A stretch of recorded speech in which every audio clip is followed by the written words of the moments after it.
Oi, gente, de novo. Acho que agora vai. Vocês continuam me ouvindo bem?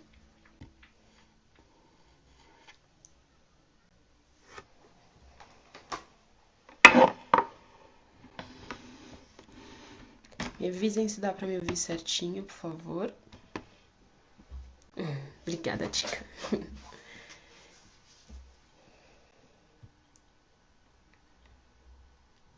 Beleza. Tô mandando o link de novo aqui pra Regina. Agora vai, gente.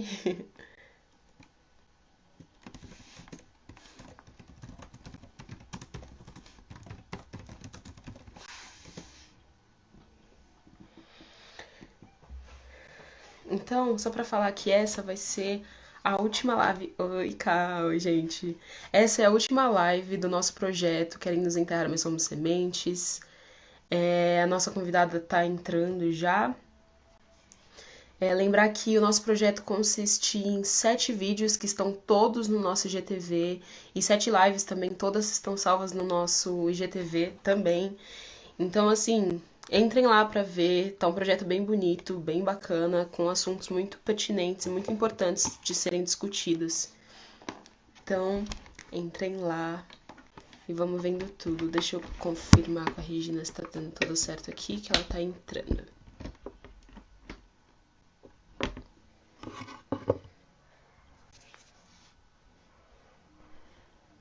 Aqui. Regina entrou.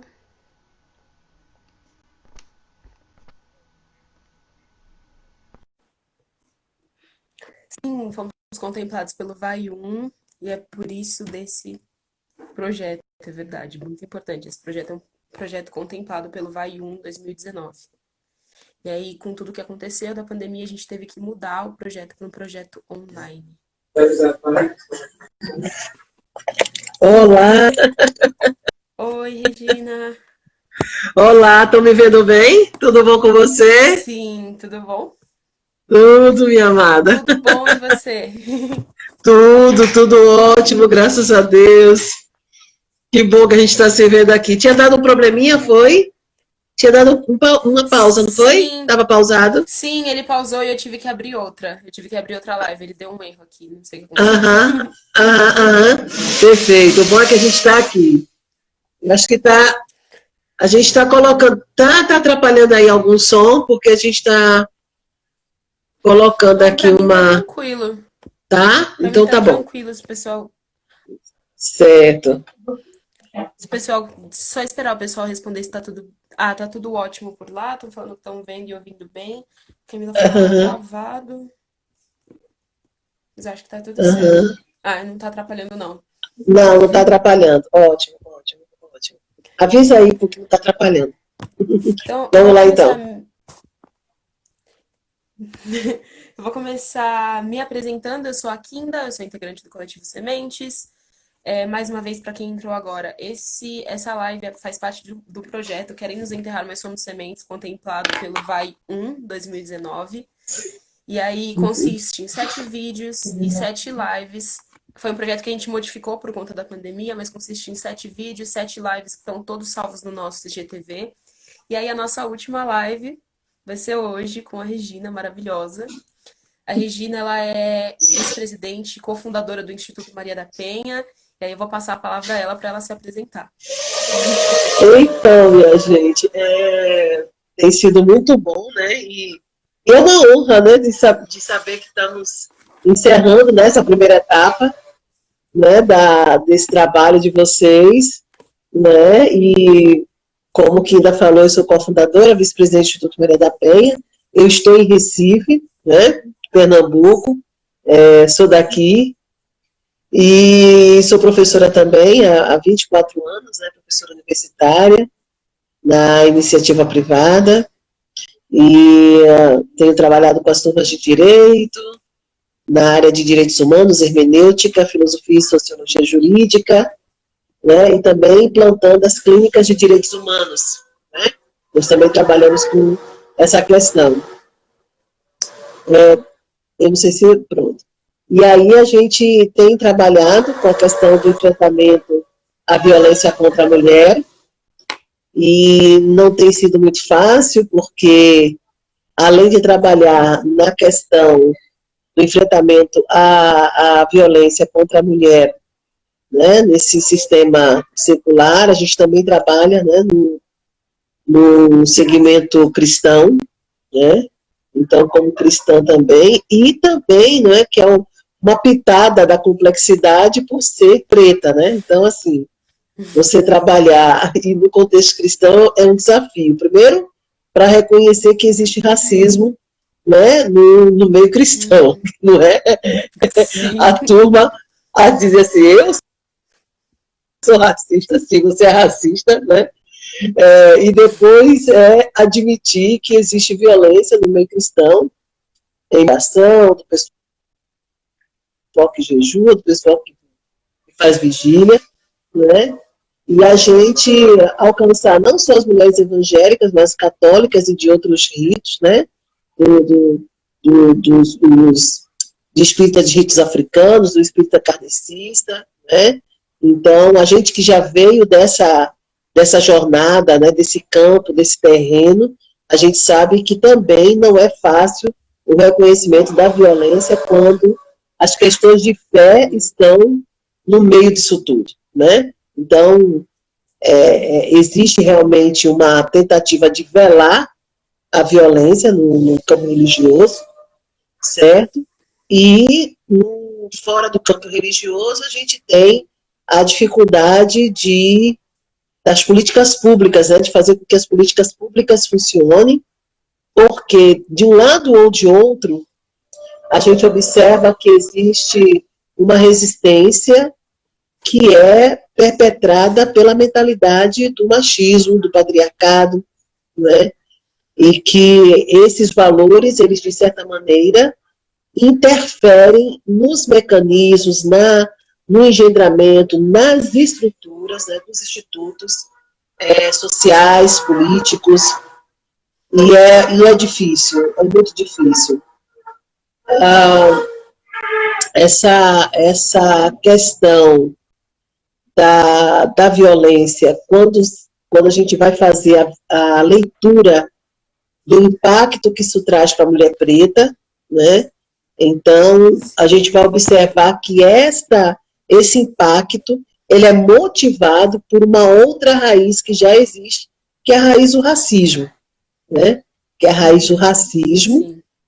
E que também as pessoas têm uma resistência em reconhecer essa pauta, infelizmente. Então você tem que fazer carão, né? Você tem que realmente, sabe, fazer a luta, encarar, estudar muito mesmo, sabe? E estudar. Ui, cuidado. Cuidado. E aqui, eu acho que vai ficar melhor, que aí não cai. Pronto. E estudar mesmo sobre isso, para ter muita coragem, muita ousadia, para a gente poder enfrentar os titãs. Sim, sim, sim, sim. Você, como cofundadora do Instituto, eu quero começar perguntando para você quais são as ações do Instituto. Quem conhece o Instituto Maria da Penha, quais são os trabalhos de vocês, onde vocês agem? Olha, o Instituto ele tem 11 anos, desculpa.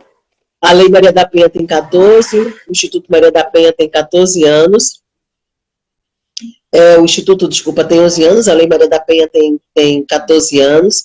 Nós começamos em julho de 2009. E, inicialmente, o Instituto começa com um programa de treinamento para voluntários, né, no enfrentamento à violência contra a mulher. E qual é a nossa preocupação, né, nessa questão? É que nós percebemos que os voluntários que trabalham no enfrentamento à violência, eles precisam ter uma expertise, uma qualificação nesse treinamento, que trabalhe tanto aspectos teóricos atualizados, tá? Como aspectos de pesquisa e aspectos metodológicos, além de desenvolver treinamentos pedagógicos para o enfrentamento dessa violência. E, fundamentalmente, a gente precisa trabalhar no voluntário a raiz do machismo em si. Não só os homens, tá? Que fazem o trabalho com a gente, de voluntários, mas também as mulheres.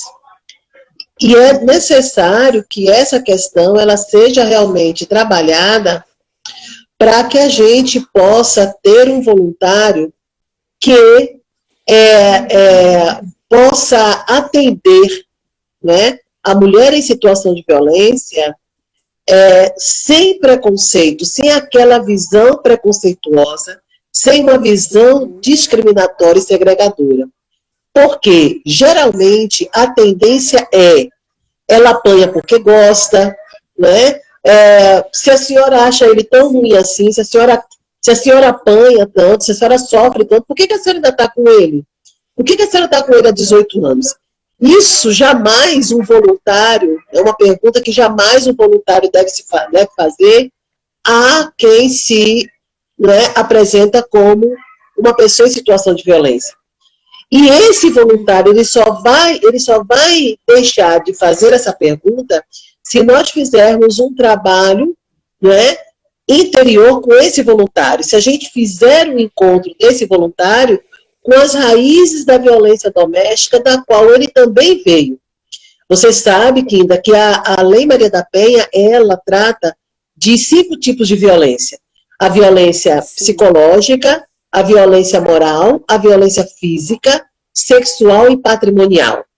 Então, ninguém escapa da violência. A violência é muito democrática. E ela também, né? E ela também não respeita quem tem dinheiro, quem não tem, quem tem instrução, quem não tem, quem é preto, quem é branco. Agora, ela pode se tornar mais complexa, ela pode se tornar mais severa, dependendo do nível de vulnerabilidade que você está inserido. Isso é importante que a gente fale, né? Então, quando a gente fala, por exemplo, da violência contra a mulher, contra as mulheres pretas, a gente tem que entender que, somada a essa violência, está a questão do racismo, está a questão de, culturalmente, né, nós ainda estarmos vulneráveis à questão educacional, a questão da assistência à saúde, né, e para a população preta é uma assistência extremamente deficiente, né, deficitária, políticas públicas na área de trabalho, emprego e geração de renda, e também em todos os aspectos do desenvolvimento social, né? Então, quando a violência doméstica ela atua num contexto de pequena, média ou alta vulnerabilidade, é aí que a gente tem que estudar melhor esses segmentos e são os marcadores sociais.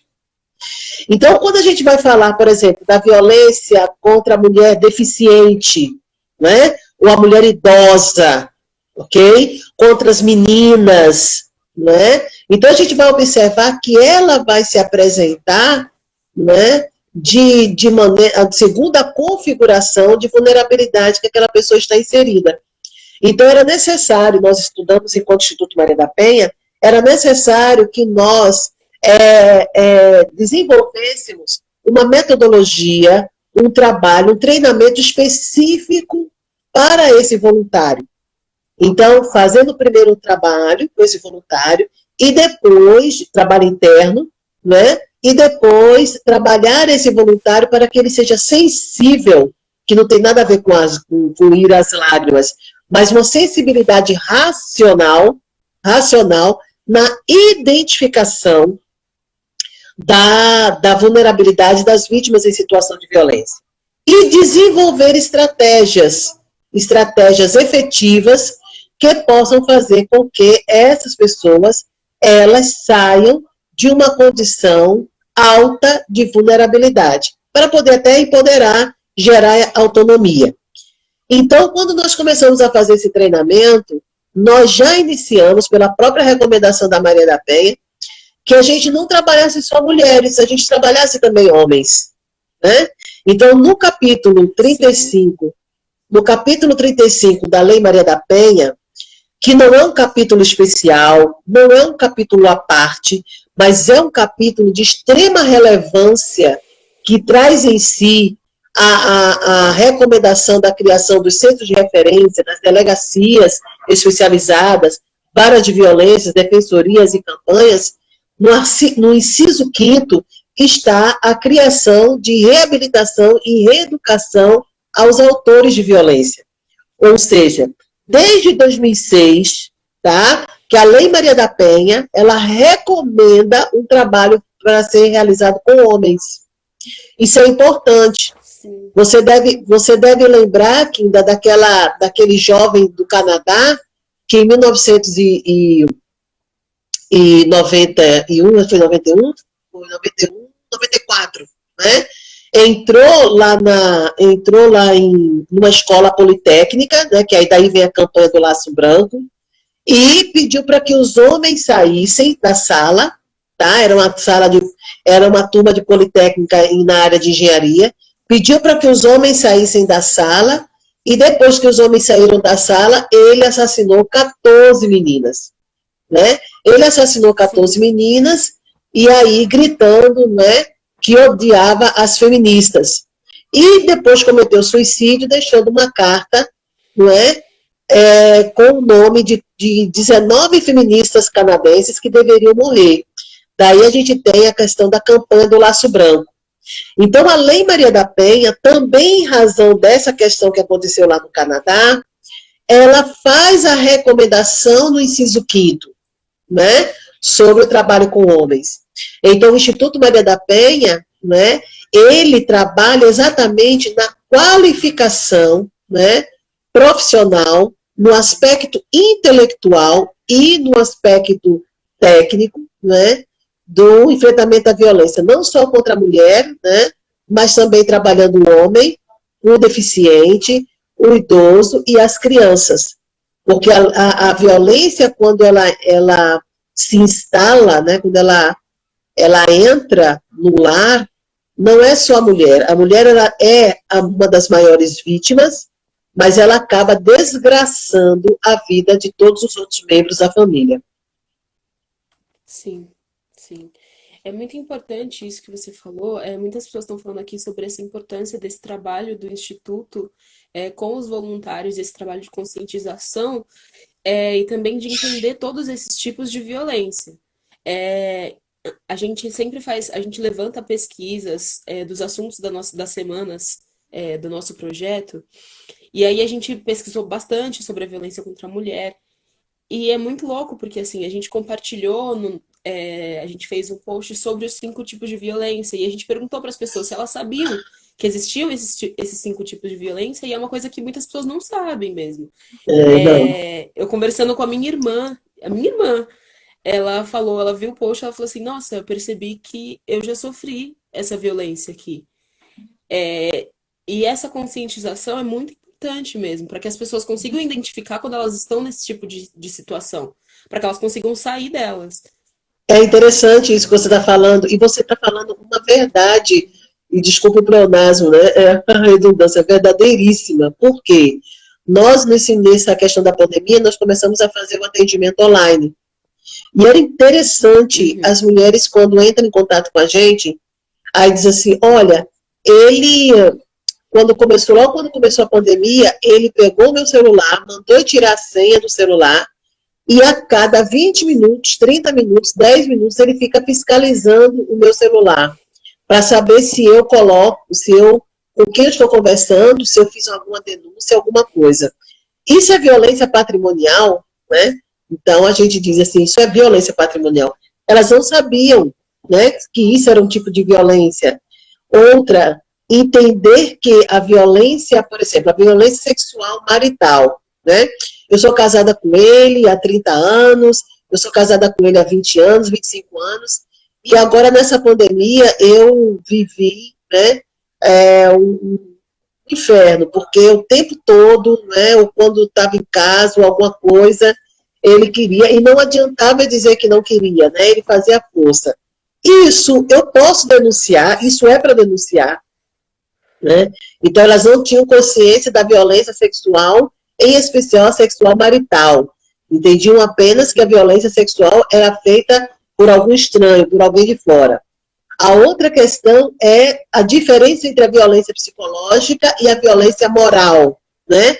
E aí a gente sabe que há uma diferença extremamente tênue, porque uma é o sustento da outra, né? Então, a violência moral, né, ela sustenta e aprofunda a violência psicológica, né? Então, a gente vai... E a violência física, né? E a violência física. Tem uma cidade do interior daqui de Pernambuco, onde as mulheres, elas dizem assim, olha, professora, ele faz isso, faz aquilo, mas ele não tira sangue, né? Não tira sangue. Então, a ideia que elas tinham da violência física era a ideia de que a violência física só poderia ser denunciada aquela que tirasse sangue. Então, assim, as pessoas não compreendem. A pandemia, ela trouxe exatamente essa questão de fazer com que as pessoas, né, em especial as mulheres, elas começam a dizer, isso é violência, né? Isso assim é violência, né? Então, e aí nos deu a certeza de que elas não sabem. Elas recebem panfletos, apostilas, né? Elas recebem cards, né? Elas veem na propaganda tudo, mas ainda existe uma dúvida sobre a caracterização de cada uma dessas violências. Sim. E é muito importante mesmo que a gente saiba, né? E esse trabalho com os homens também. Eu acredito que foi a Julieta que comentou que é muito importante esse trabalho com os homens. Da mesma forma que você, como uma mulher preta, entende que é muito importante o trabalho do racismo, não só com os negros, inclusive, principalmente com os brancos, que é quem criou o problema. E é Exato. isso, ensinar os homens, e é isso. E é muito bom que o Instituto tenha esse trabalho com as crianças também, Uhum. porque realmente é um problema que a mulher chega um momento que ela tá tão dentro daquilo que a gente é ensinado o tempo todo, que isso é normal, que isso é o certo, que não, se o marido quer, você tem que fazer. E, e não, a mulher ela é dona do próprio corpo dela. Uma coisa que Uhum. você falou no comecinho é sobre o papel da religião nisso também. Esse movimento dentro da religião.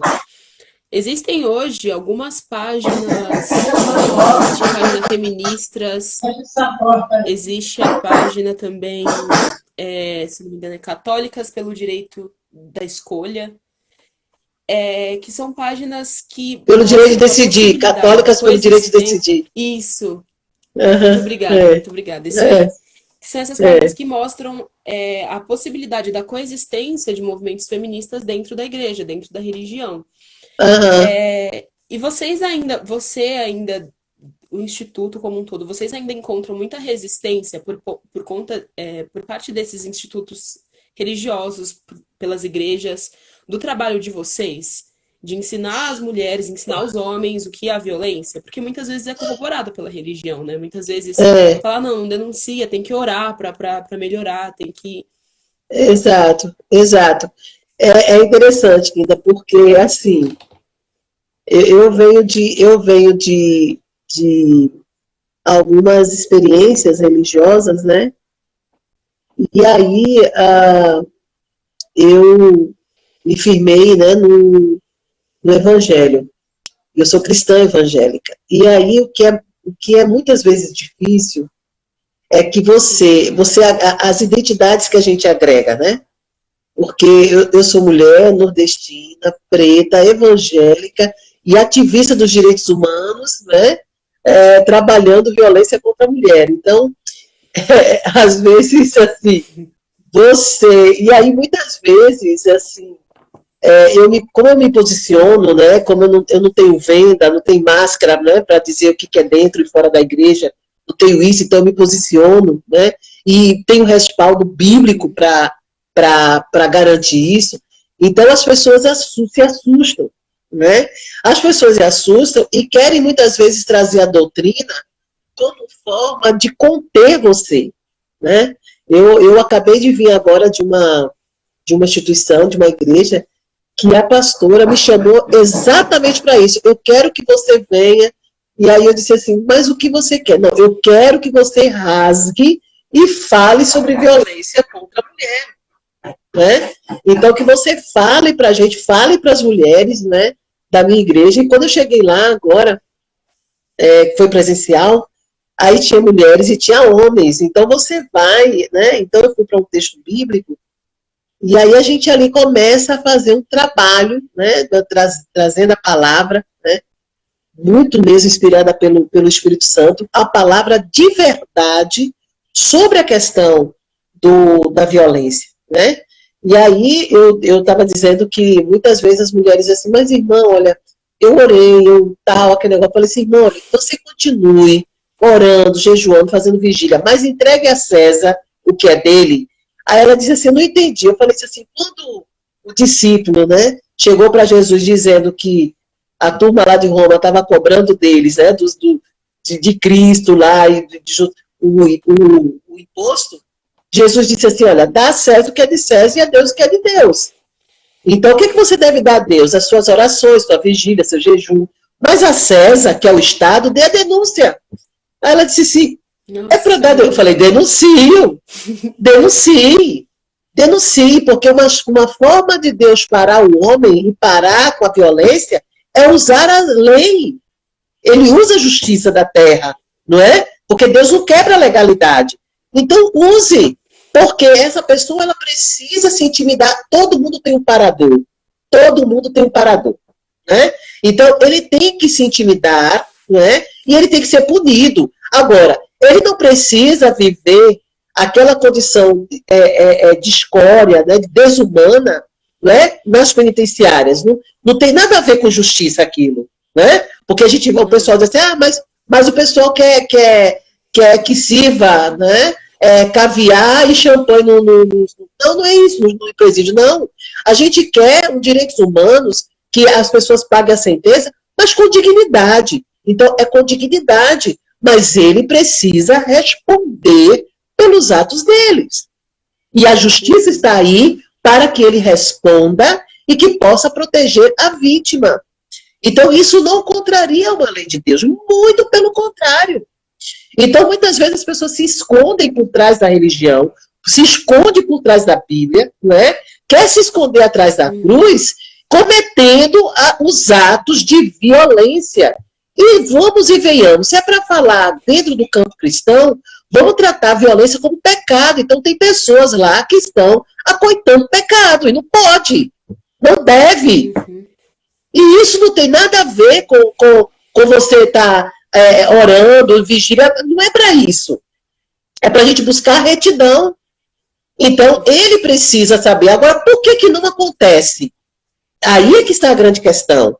Porque as pessoas querem falar sobre a Lei Maria da Penha, dizendo que a lei não serve para nada, depois que criaram a lei, os homens mataram mais as mulheres. Mas o problema não é a lei. A Lei Maria da Penha, ela não é uma lei perfeita, mas é uma lei completa.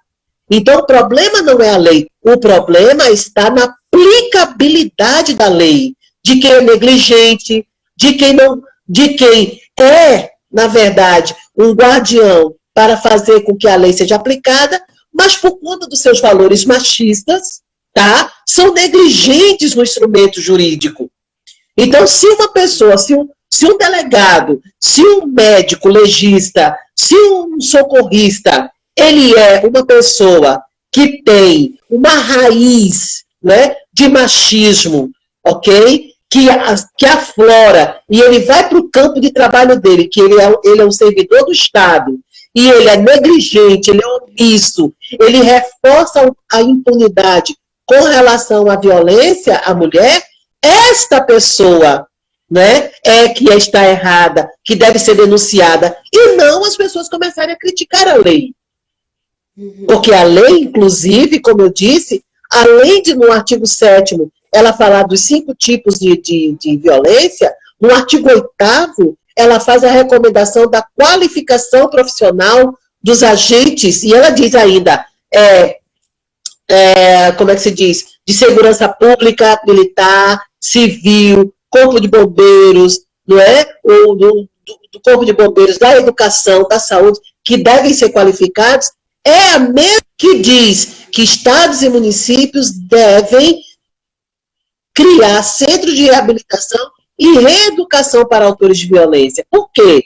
Porque aquela pessoa, ela não é uma agressora, ela é uma autor da violência e que precisa ser punida, né? Porque a lei fala sobre prevenir, punir e erradicar. Ela deve ser punida, mas ela deve ser também reeducada. E é por isso que a gente tem, né, nas varas de violência, nós temos os grupos reflexivos de homens que foram sentenciados, estão com tornozeleira eletrônica, né, ou estão presos, e precisam cumprir uma carga horária, né, de trabalho reflexivo, né, com sessões de psicologia, de neurociência, pedagógica, para falar sobre aquilo. Não existe o AA dos Alcoólicos Anônimos? Também existem essas terapias, esses trabalhos para autores de violência, né? Para que a gente possa colocar um fim nessa desigualdade de gênero, para que a gente possa colocar essa mentalidade machista, que a masculinidade tóxica tenta atuar e se preservar. Então, é importante que se denuncie, sim, não é? E que as mulheres, elas possam ser protegidas, mas elas também possam ter responsabilidade no uso da lei, né? Porque a gente tem também ter responsabilidade para se utilizar a Lei Maria da Penha. Então, não é uma questão de instigar as mulheres contra homens e de fazer com que os homens sejam punidos e fiquem para lá. Mas ambos, homens e mulheres, precisam ser devidamente orientados, sensibilizados, tornar conscientes e da questão da lei e dos direitos contra toda e qualquer violação dos direitos humanos.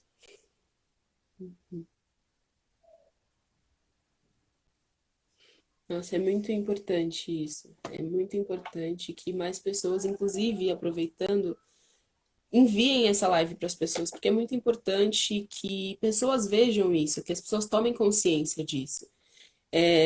Isso pode salvar vidas, realmente, assim. E aí, entrando nisso de salvar vidas, eu queria falar um pouco sobre o ciclo da violência doméstica. É isso, existe o ciclo da violência doméstica e eu queria que você falasse um pouco sobre isso, porque muitas vezes as pessoas pensam, não, mas ele pediu desculpa, mas ele tá mudando, mas ele às vezes ele é agressivo, mas ele melhora depois. E a importância da gente entender o ciclo da violência também dentro disso. Olha, Kinda, é tão importante, eu estou gostando muito das perguntas que você está falando, porque são perguntas que a gente vive nesse dia a dia, e é a questão da prática, tá? Então, quando a gente tem essa liberdade de falar sobre a violência no campo cristão, a violência e a sua relação com o racismo, a violência com relação às questões da homofobia, a violência com relação às políticas públicas, né? Isso é muito importante. E a questão gira muito em torno disso que nós falamos do ciclo da violência, não é? O machismo, para ele, eu costumo dizer que o machismo, para ele matar uma mulher, ele precisa primeiro matar um menino e matar o homem que tem dentro daquele menino, mas que ainda não é homem, é apenas uma criança. Então, quando aquela criança começa a ouvir do seu próprio clã, né, da sua família, que eu chamo de clã, que homem não chora, né, que homem não chora, um menino que tem 2 anos de idade, um menino que tem 3 anos de idade, e ouve da mãe, da avó, do pai, do avô, do tio, do irmão, sabe, do vizinho, que é isso, rapaz, homem não chora, homem não chora. O que estão fazendo? É o machismo tentando, não é? E, na verdade, nem é tentando, mas matando aos poucos a masculinidade daquele menino. Matando a humanidade daquele menino. Eu estou falando de masculinidade, não estou falando de machismo. Como a gente pode falar de feminilidade. A gente está falando de feminilidade, né? E ao matar a humanidade desse menino, o machismo, desde pequeno, vai fazendo com que aquele menino fique com a alma endurecida, com a mente encrudecida, resistente, tá? À humanidade das outras pessoas, em especial da mulher, e começa a praticar as violações. Esse menino, quando é que esse menino está pronto? Esse menino está pronto lá para 12 ou 13 anos de idade, nos seus primeiros relacionamentos, né, amorosos, onde ele começa a desenvolver já um relacionamento abusivo. Abusivo. E isso é muito sério, porque ele começa já a ser dono, a querer ser dono, né? Ele começa também já a criticar a namorada, ele já também começa a humilhá-la. Então, muitas vezes, a gente precisa entender que essa história do machismo começa lá, quando o menino é pequeno. Então, quando ele chega com 12, 13 anos, aquele menino, né, que agora já está se tornando um rapazinho, ele já está quase começando a passar pelos ritos, né, pelos ritos de passagem do machismo. E nesses ritos de passagem do machismo, que o machismo começa a fazer teste, ele começa com os testes de quantas que meninas ele pegou, né? De quantas meninas estão correndo atrás dele. Né? Isso, a sociedade está começando a perguntar para esse menino, né? Quantas namoradas ele tem, não é? Se ele, não fica com pena delas não, porque elas não merecem pena nenhuma, não é? Então você, para uma namorada, você tem que ter duas, né? Passar na cara dela, não é? Que você pode, que você é o macho, que você é que manda. E a partir daí, então, começa a se trabalhar a inserção, né? A entrada desse menino no ciclo da violência.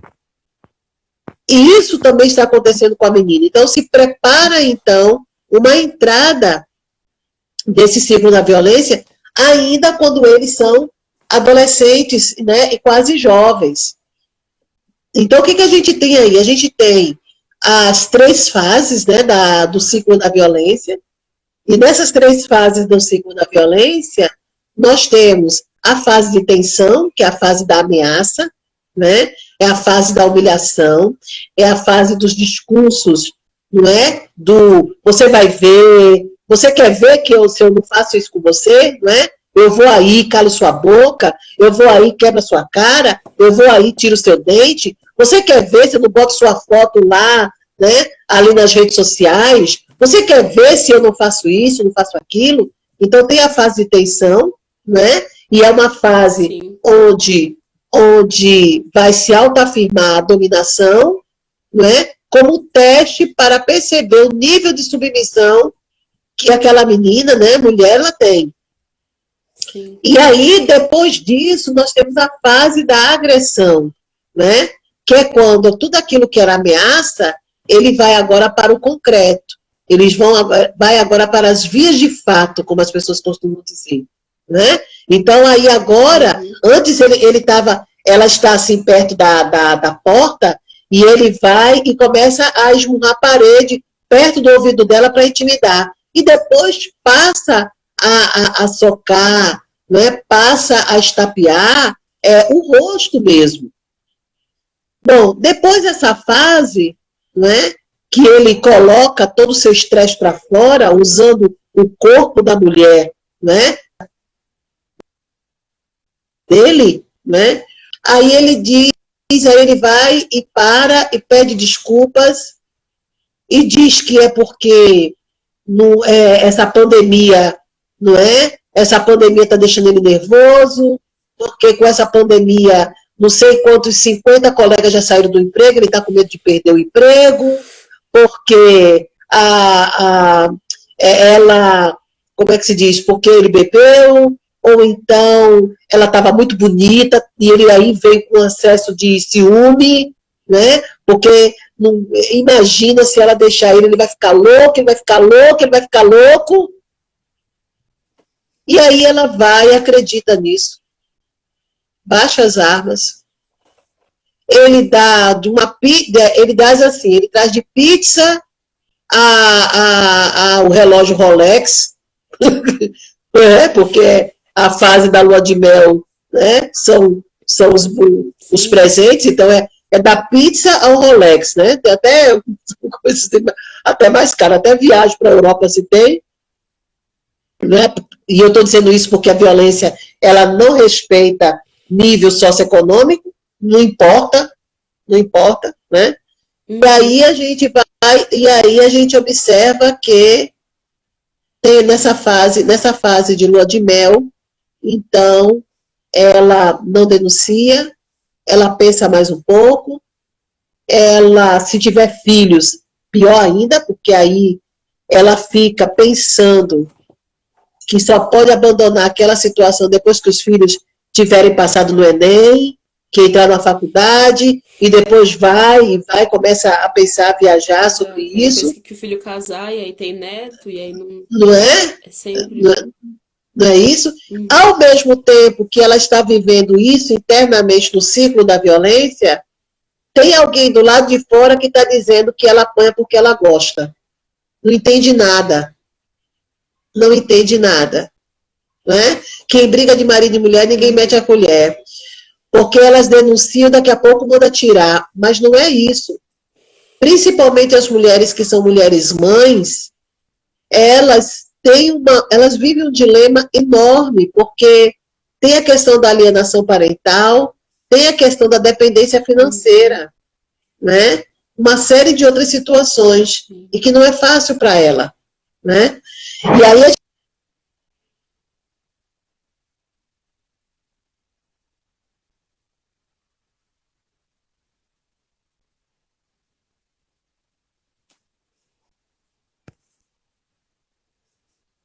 falar sobre essa questão da violência, esse passo para decidir não é fácil para a mulher em situação de violência. É por isso que, nesse artigo 35 que eu falei, do Centro de Reabilitação e Educação para Autores, nós temos no primeiro inciso a criação dos centros de referência... Travou. Tá travando? O pessoal tá falando... falaram que voltou. Voltou. Pode continuar. Pronto. E aí, nós temos o quê? Nós temos os centros, o Centro de Referência, né, de referência e atendimento à mulher vítima de violência. Então, o centro de referência é justamente para que essa mulher, que vive nesse ciclo da violência, ela possa pedir ajuda. É antes até dela ir para a delegacia. Ela ainda não tem certeza se vai denunciar, mas no centro de referência, que tem uma psicóloga, tem uma advogada e tem uma assistente social, ali a mulher ela vai ser capaz de conhecer toda a Lei Maria da Penha, tá? E a sua aplicabilidade, e vai ter uma orientação sobre isso.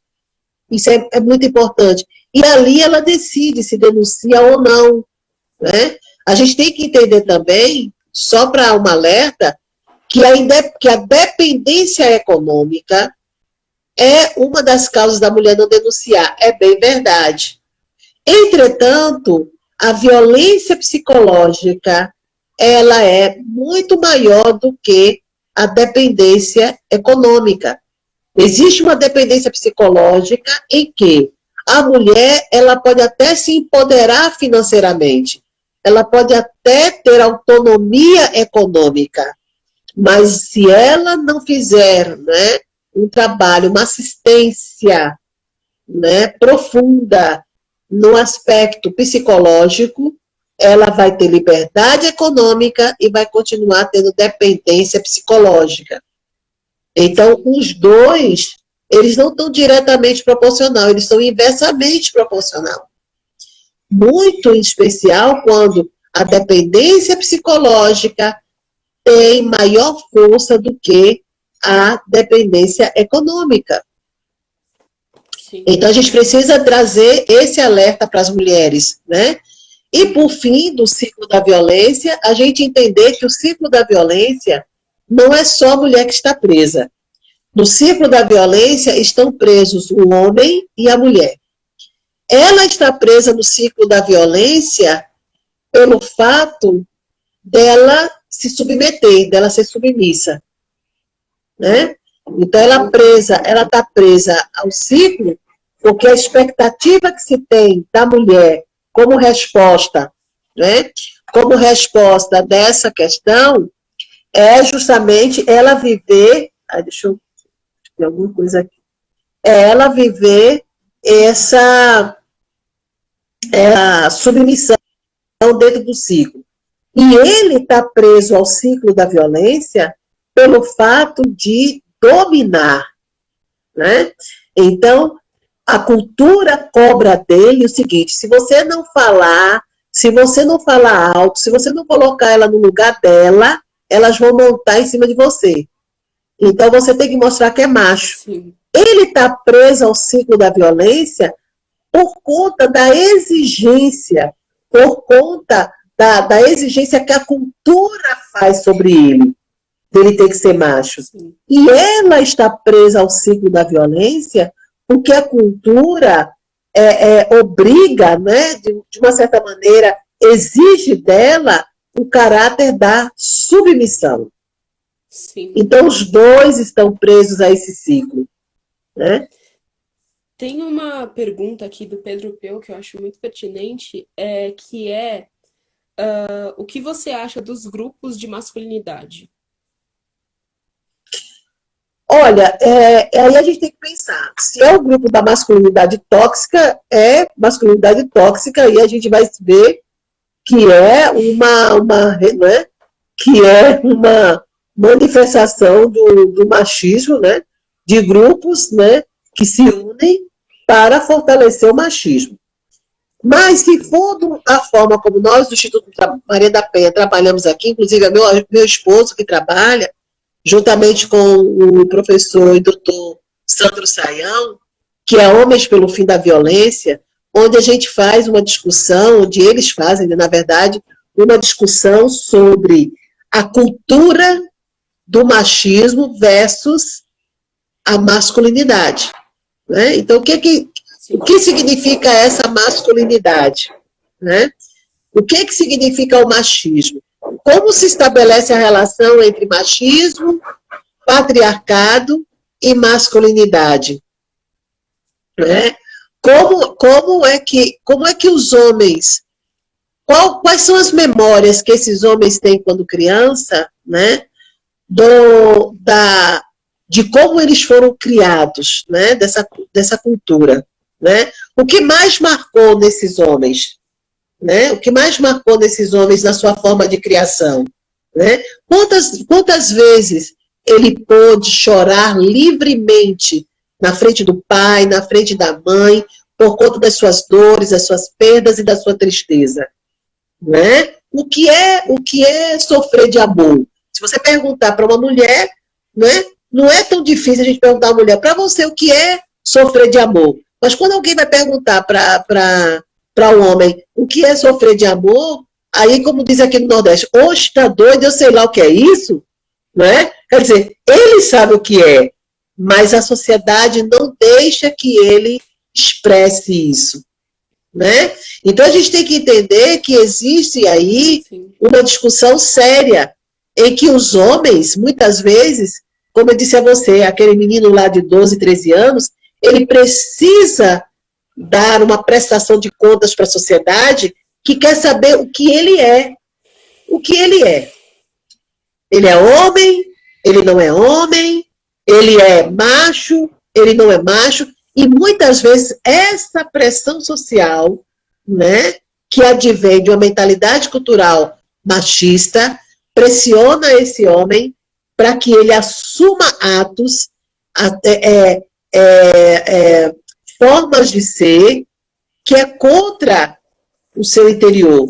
Mas se ele não agir assim, ele vai viver com quem? Ele vai viver como? Ele vai viver isolado, né? Ele vai viver isolado da sociedade. Se ele é um rapaz educado demais, respeitador, né? Tanto as meninas como os meninos vão pensar que ele é gay. E ninguém pode ser educado, porque qualquer coisa você é gay, né? E aí, se você também é uma pessoa grosseira, né? Você é uma pessoa meio estúpida, aí você é um macho de verdade, né? Então, assim, tanto de uma forma ou de outra, está contra a proposta da ideia de masculinidade que a gente tem. Sim. E é esse ciclo, né? São os preconceitos que se interligam, né? Porque além de ser um preconceito contra o homem que é um ser humano, que tem sentimentos, que é isso que é ser um ser humano, é isso que diferencia a gente. É. É também um preconceito, é também uma homofobia, como se ser gay fosse algo de errado. E é essa desconstrução mesmo, eu acho que tem uma mensagem que o Pedro que fez a pergunta, ele mandou aqui falando, são conversas sobre o patriarcado, o machismo, violência do homem contra outro homem, contra ele mesmo, desconstruir essa masculinidade tóxica. E é isso, entender que ser um homem é você ser um ser humano, como qualquer outro. E é isso, o que diferencia a gente do meu cachorro é a gente poder sentir, a gente poder falar, a gente poder pensar e usar Expressar, isso, né? sabe? Exatamente. O homem, ele não é ensinado, né? Ele não é ensinado a lidar com os sentimentos dele. Ele é ensinado a sempre engolir tudo isso. Sempre engolir, porque senão ele não é homem de verdade. Aí não pode, né? Exatamente, exatamente. A Cristiane ponto perícia judicial, ela perguntou assim: tem homens que não aceitam que são violentos. Como fazer? Então, é interessante, deixa eu só pegar uma coisinha aqui para mostrar para vocês, deixa eu Uhum, só pegar aqui. É interessante, a gente tem aqui um trabalho que a gente faz, e como eu disse a você que é o meu esposo, né, que tem esse trabalho de Homens pelo Fim da Violência, e nós começamos aqui numa comunidade chamada Comunidade Santo Amaro, com 50 homens. E aí a gente, né, nós estudamos juntos, eu e meu esposo e tal, e a gente encontrou aqui uma coisa tão interessante, a gente comprou aqui, vamos falar de masculinidade. Então é isso aqui, tá? Vamos falar de masculinidade, deixa eu ver, colocar aqui bem mais pertinho de vocês, tá? E aí são 1000 perguntas para refletir sobre o que é ser homem hoje. É bem interessante. E aí a gente, né, então a gente pega 10 bloquinhos desse aleatoriamente, e a gente faz um trabalho pedagógico, né, com esses homens, e para eles responderem algumas perguntas. A gente desenvolve uma técnica, mas eu só vou ler 3 aqui só para você entender. Então, era tudo assim, né, umas fichinhas, tá? Assim, que legado você gostaria de deixar como homem? Tem agido em sintonia com essa expectativa? Então, principalmente para aqueles que têm filhos, né? Então, como é que você gostaria de deixar o quê para o seu filho no que se refere à família, à mulher, né, a emprego, a amigos, né? Então, a gente amplia essa pergunta, né, para que ele pense também, faça refletir sobre essas questões. O que você gostaria de deixar para o seu filho, né? Para que ele não esquecesse de você, né? Que é uma questão uhum, mesmo meio da ética, né? Depois, que é o modus vivendi. Depois nós temos outra pergunta. Você já ouviu a expressão masculinidade tóxica? O que ela significa para você?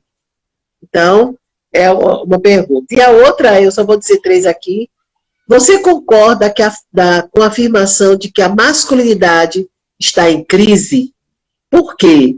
Então, assim, para que ele responda sobre essas questões da masculinidade, eles precisam, a gente constrói com eles, a partir dessas perguntas, né, que na verdade são 1000, o conceito e a prática de masculinidade.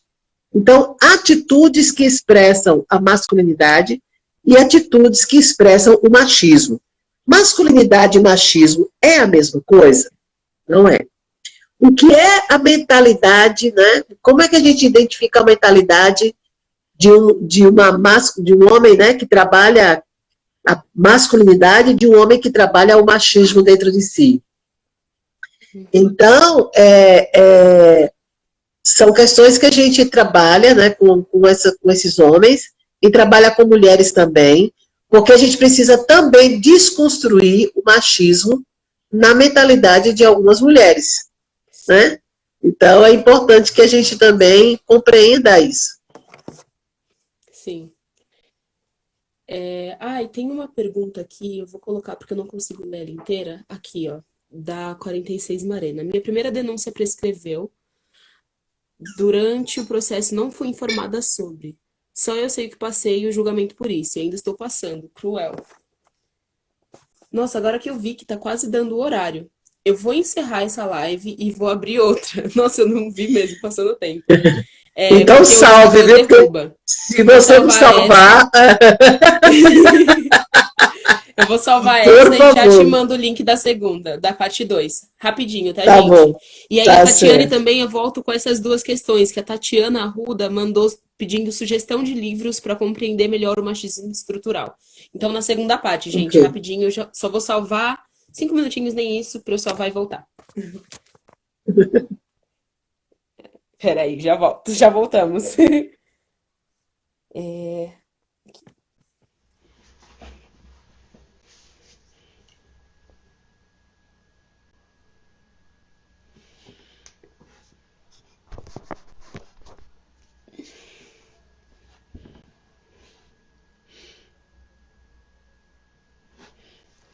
Oi, oi de novo.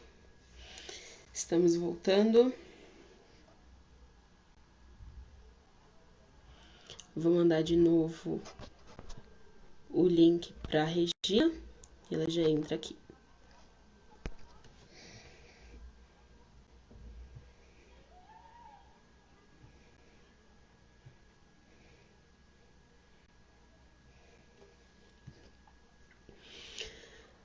Lembrando, para deixar salvo, que essa live é a última live do nosso projeto, Queremos Enterrar, mas Somos Sementes, contemplado pelo VAI 1 2019.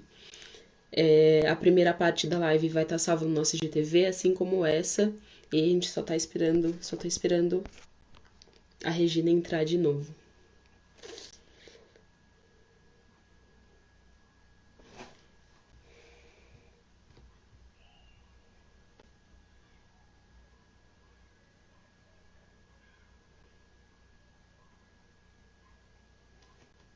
Oi, Diego.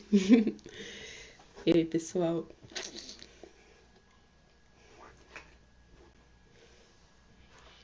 Vê.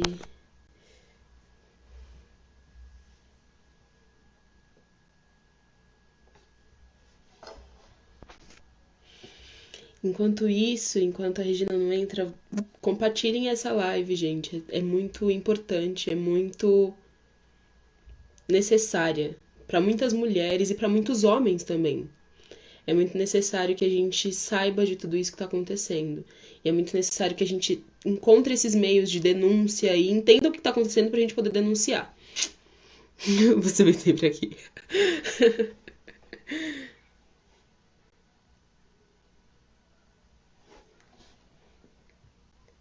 Esperando a Regina entrar.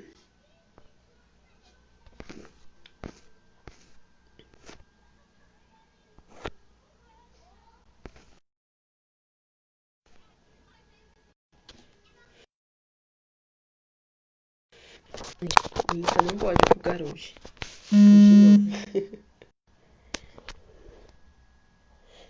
Regina entrou.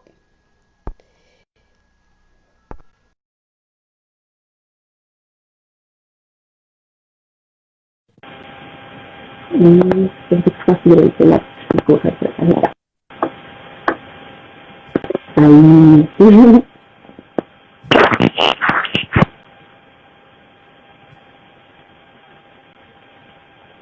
Você tá me ouvindo certinho?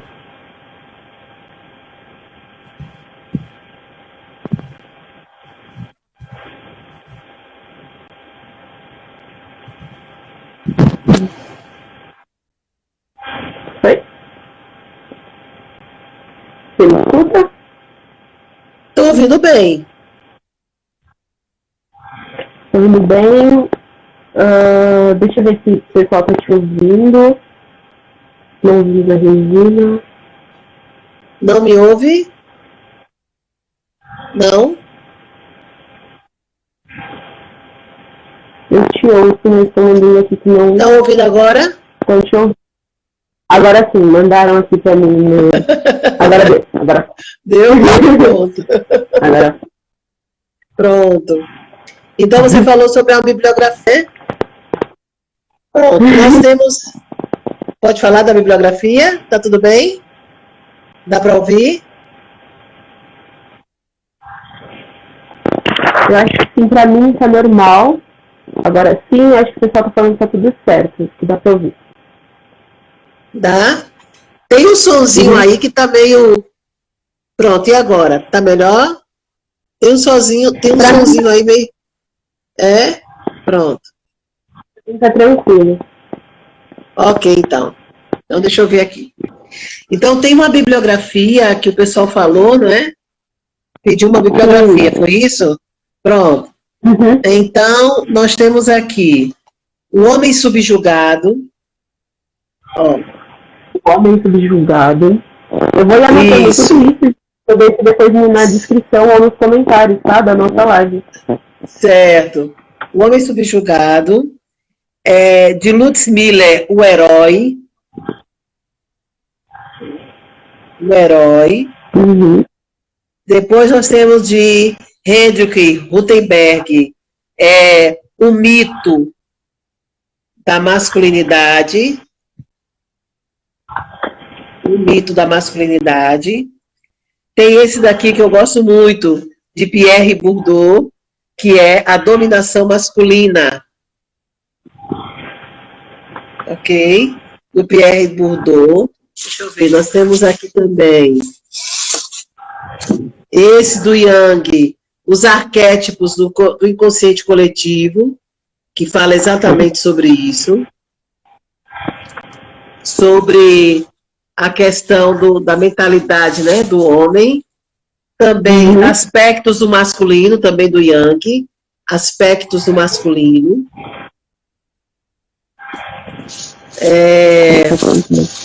Esse daqui é fantástico. Além do Herói, né? Além do Herói.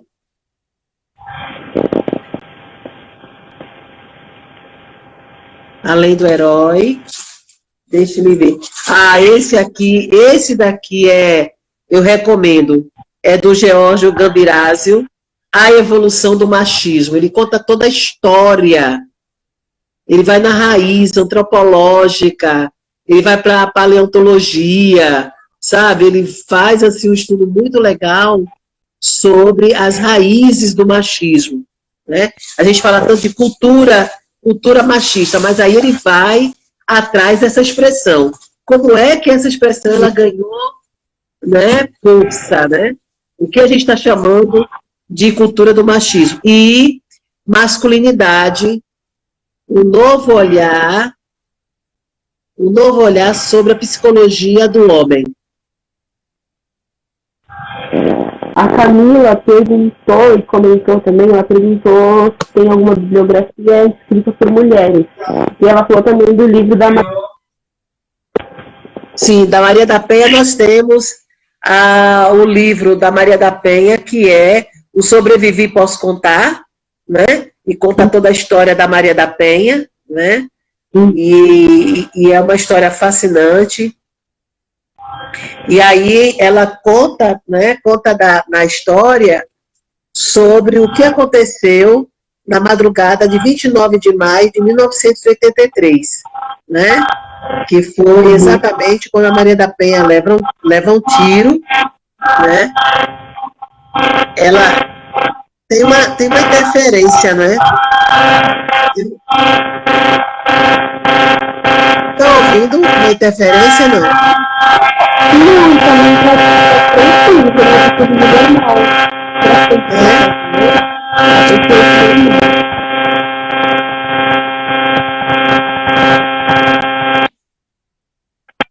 Eu acho que agora melhorou. Estava dando interferência. Deixa eu ver.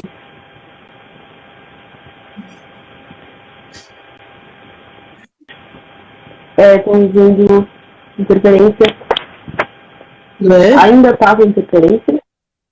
Não, para mim agora melhorou. Para mim agora melhorou, mas estava bem. Agora parou, falaram que agora parou. Eu acho que agora foi.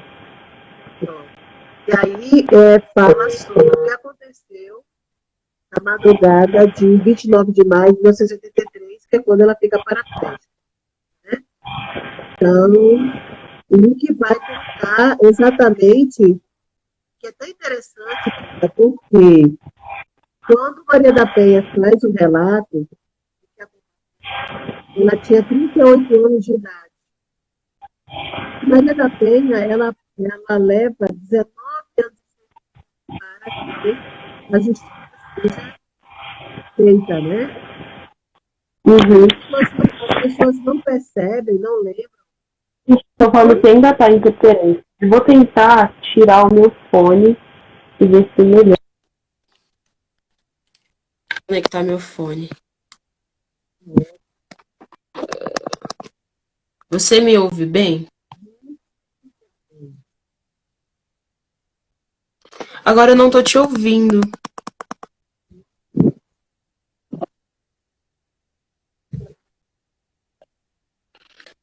Pra mim, o seu áudio tá baixo um pouco.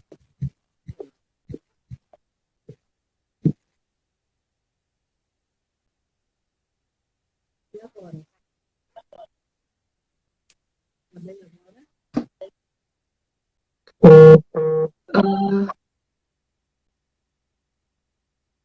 Tá baixo aqui pra mim. E eu acho que falaram aqui que não dá pra te ouvir. Não dá pra ouvir. Tá muito, muito, muito baixinho. Muito.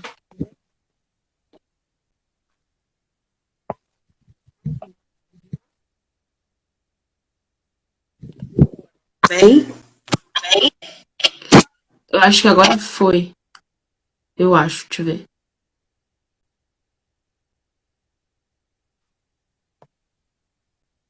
Tá bom agora?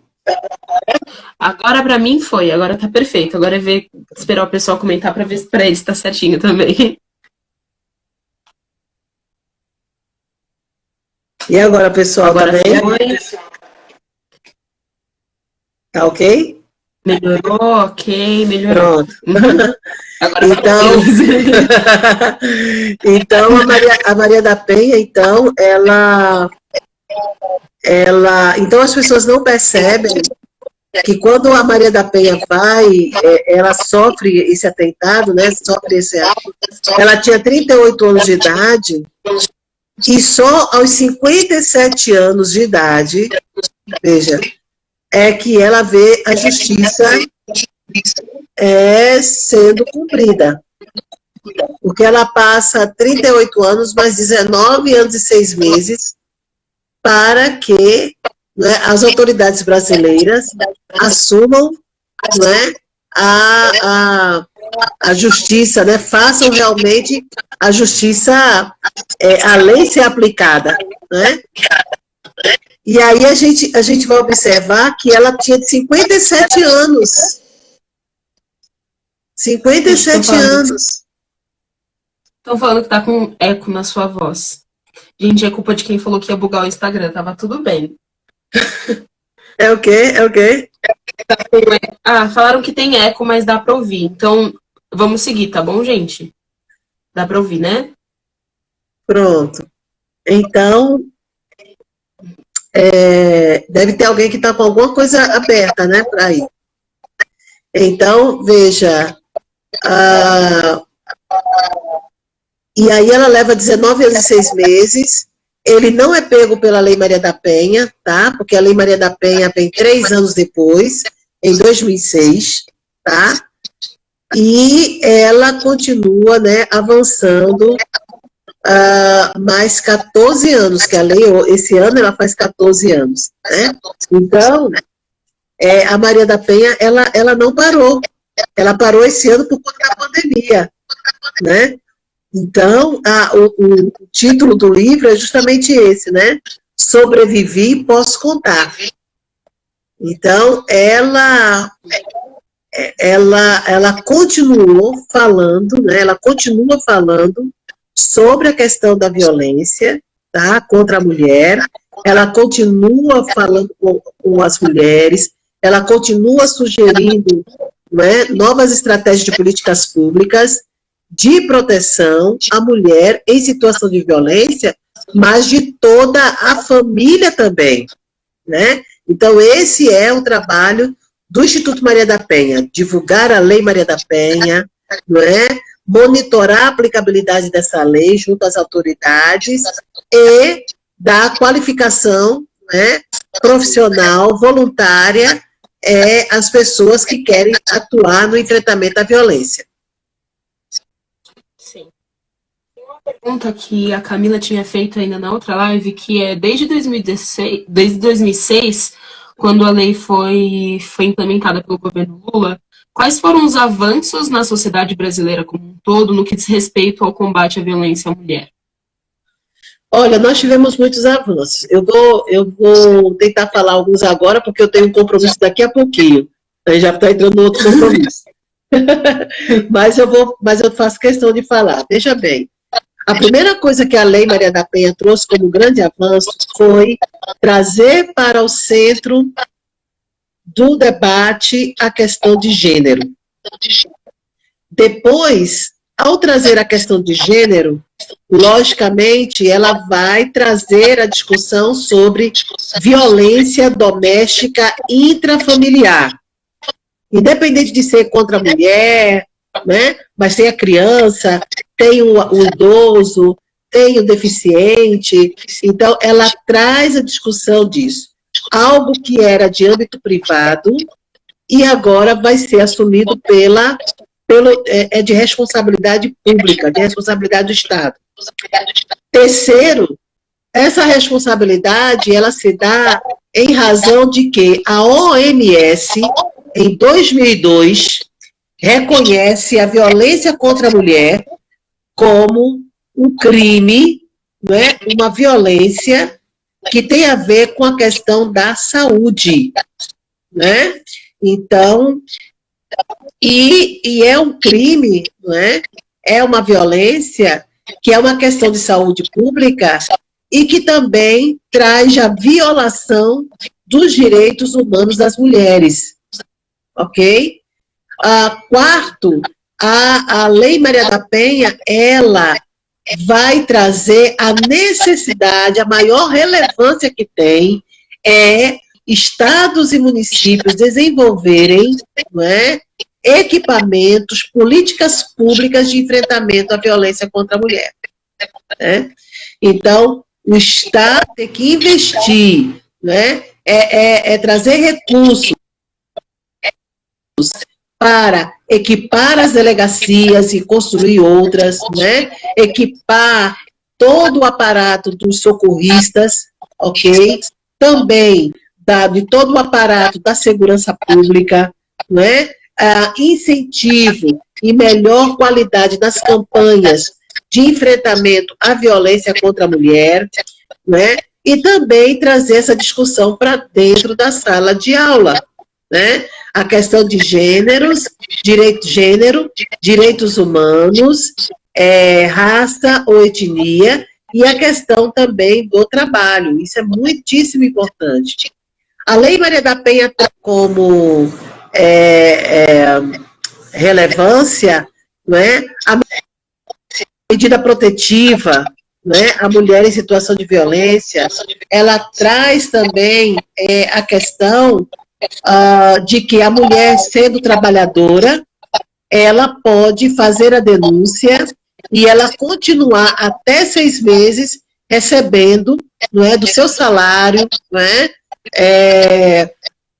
para que ela possa, não é, mesmo afastada do trabalho, se por acaso ela estiver passando por muito perigo, ela não ficar desempregada ou sem recurso, ok? E entre outras questões, ela define e caracteriza relacionamento abusivo, não é?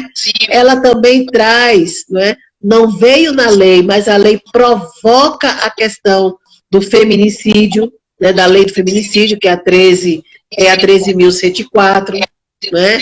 Então, a Lei Maria da Penha, ela traz para o centro, né, de toda a política pública local, nacional e global, a questão do reconhecimento da desigualdade de gênero e da necessidade do empoderamento feminino. Né? Então, ela é uma lei, como eu disse a vocês, ela não é uma lei perfeita, mas é uma lei completa, né? Ela é uma lei completa na perspectiva de que ela revela, né, as minúcias da violência, não só da violência doméstica, mas também da violência institucional. Né? A Lei Maria da Penha traz a questão da importunação sexual.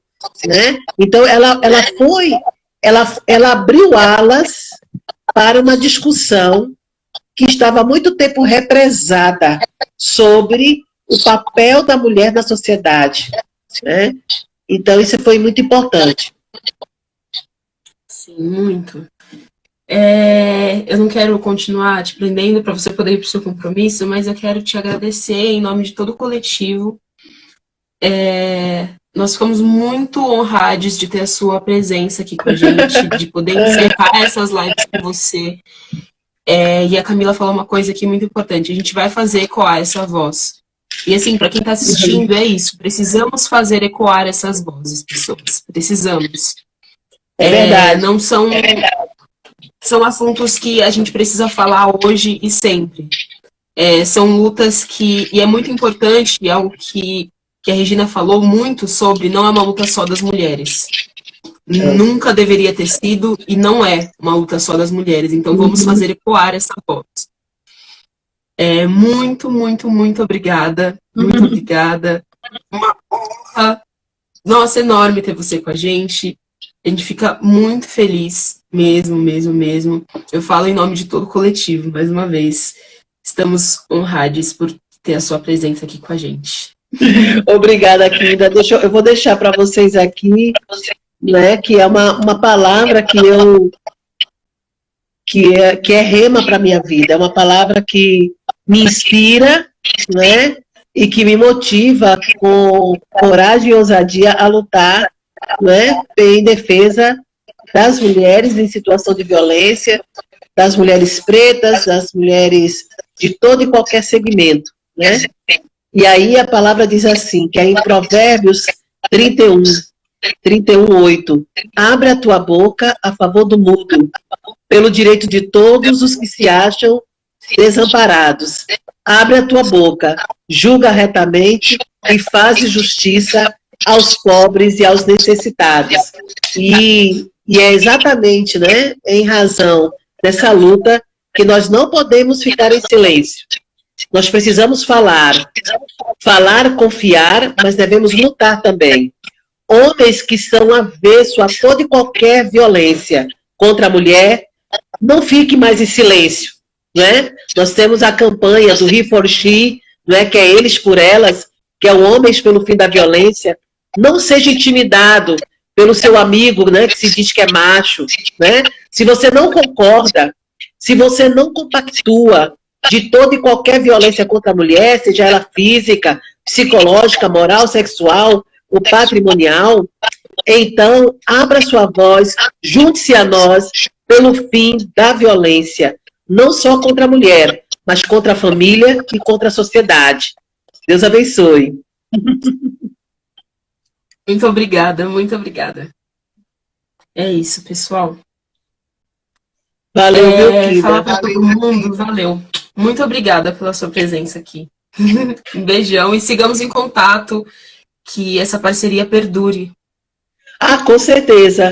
Com certeza. Vocês precisam ver os nossos trabalhos e qualquer coisa, entre no nosso Instagram, deixa lá um recado pra gente. Uma mulher tiver vítima de violência, tiver em situação, você que estiver conhecer uma mulher em situação de violência, por favor, né, manda entrar lá no Instagram do Instituto.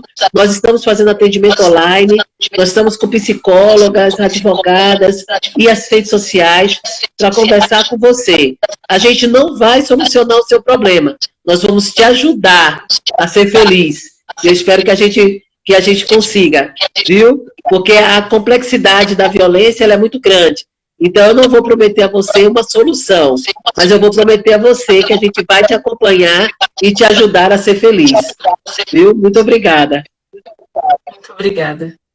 Obrigada. Tchau, tchau. Tchau, tchau. Salva aí, viu, Kinda? Salva aí.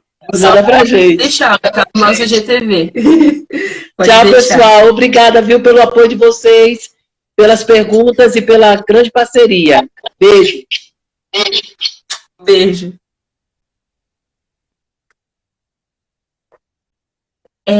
Gente, antes que eu esqueça, antes de encerrar a live, só lembrar vocês que a gente está fazendo uma vaquinha que tem o link está na bio do nosso coletivo, aqui do nosso Instagram. É uma vaquinha para apoio às mães de maio. Então entrem, compartilhem. Quem não puder doar, compartilha, que isso já ajuda muito. Às vezes você não pode, mas alguém que você conhece pode, nem tá sabendo que tem essa vaquinha aí. Então entra, compartilha, doa o que puder doar. Toda doação é bem-vinda, tá bom? Muito obrigada pela presença de vocês até aqui. Muito obrigada. A live vai estar salva no nosso IGTV. Entrem lá, vejam os nossos vídeos, vejam o vídeo que a gente soltou essa semana sobre a violência contra a mulher. E é isso. Tchau, tchau, pessoal.